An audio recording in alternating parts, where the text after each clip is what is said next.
Hello film fans and welcome to this episode of The Sherlockian. Now in today's episode we're going to be reviewing episode 4 of Prehistoric Planet, Ice World, and as per usual, here are the three things that I particularly enjoyed about this episode. So we're going to be looking at giant swans, Nanuqsaurus, and dinosaur Arson.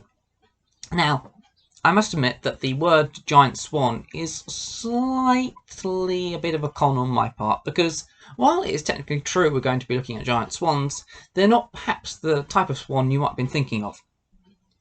Today's episode featured Allurotitan, which means giant swan, but this dinosaur didn't have feathers, although especially as a hadrosaur it did have a kind of beak.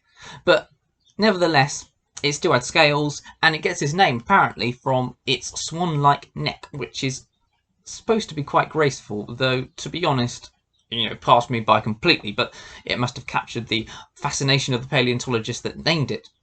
Anyway, on this episode, Allurotitan was nesting, and it nested, according to the show, and I'm sure they're perfectly correct, around volcanoes in the far north. Obviously, volcanoes give off quite a lot of heat. If anyone's ever been to modern Iceland, I'm sure they realise. And as a result, this is the perfect nesting habitat for their eggs. Then, once they've got their babies and the babies have hatched, there's also a lot of rich grass, well, not grass, vegetation is probably a better way to describe it, because it's not technically grass. But there's lots of rich vegetation for them to feed on around the volcanoes where they've been nesting. However, there is a catch to this, as there is in most things in nature, and it shows clouds and clouds of mosquitoes ascending up from, obviously, the rich waters around the volcanoes, which obviously, being volcanic, have got lots of nutrients in them.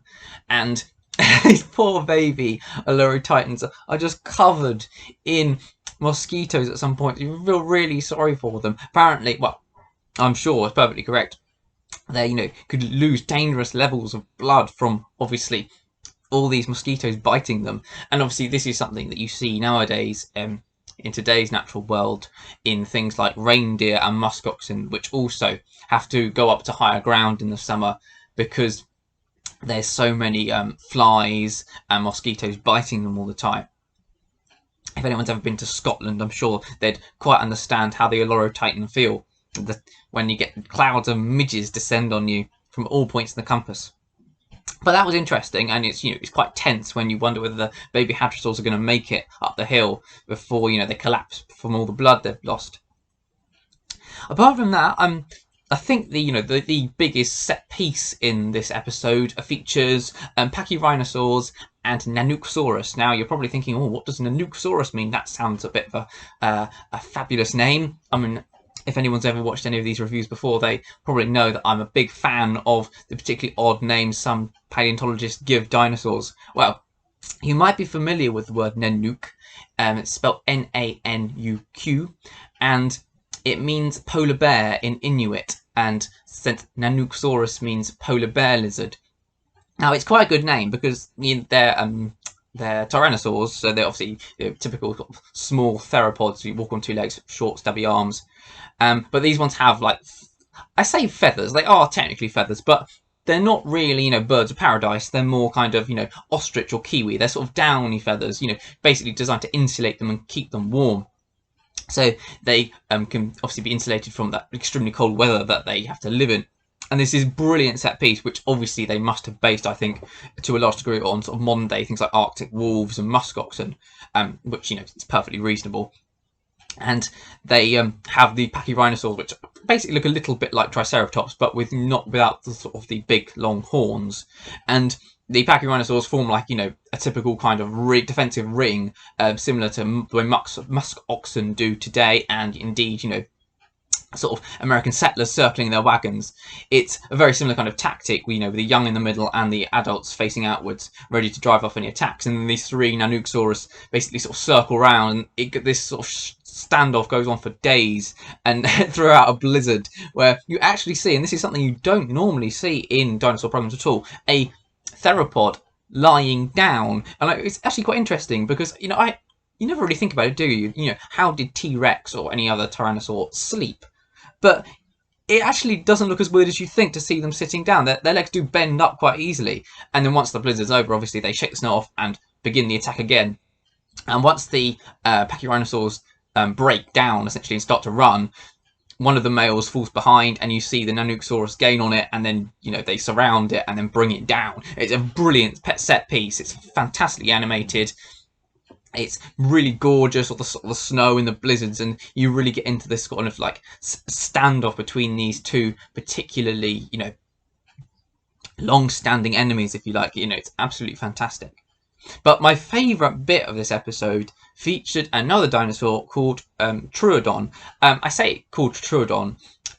I believe the Troodontids were actually a group of dinosaurs, not a specific individual type.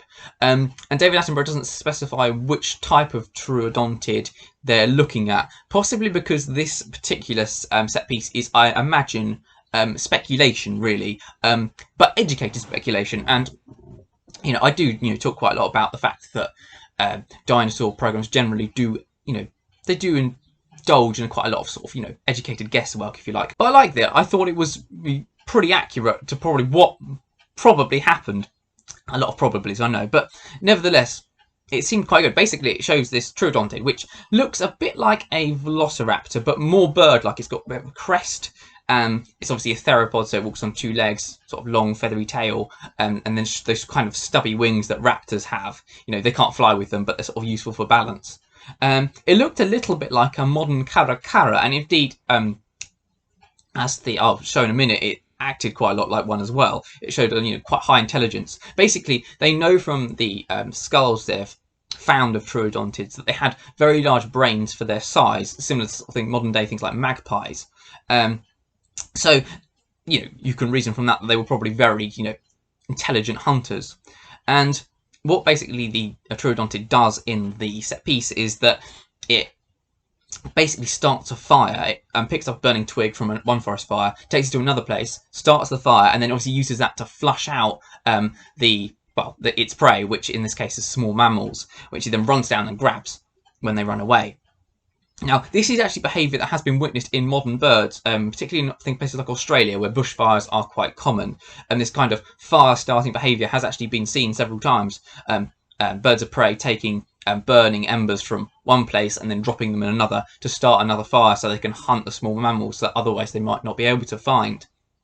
So it seems to me, even though it's probably almost entirely speculation, very educated speculation, so I really enjoyed it, and it was just interesting to see, behaviour which, while we can't be certain existed in the past, very probable.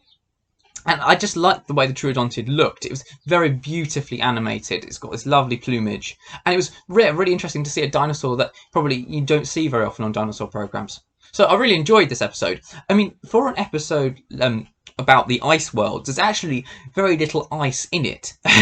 There is a bit, obviously, particularly at the beginning, but even so, it shows you a very interesting habitat which we don't really explore too much. I think there was a episode on Walking with Dinosaurs that looked at sort of the polar environments, but obviously the environments don't look the same as they do now. They're sort of more vegetation, and obviously a much warmer climate even at both poles, so it's very different and very interesting to explore that kind of environment which we don't really have at those places now.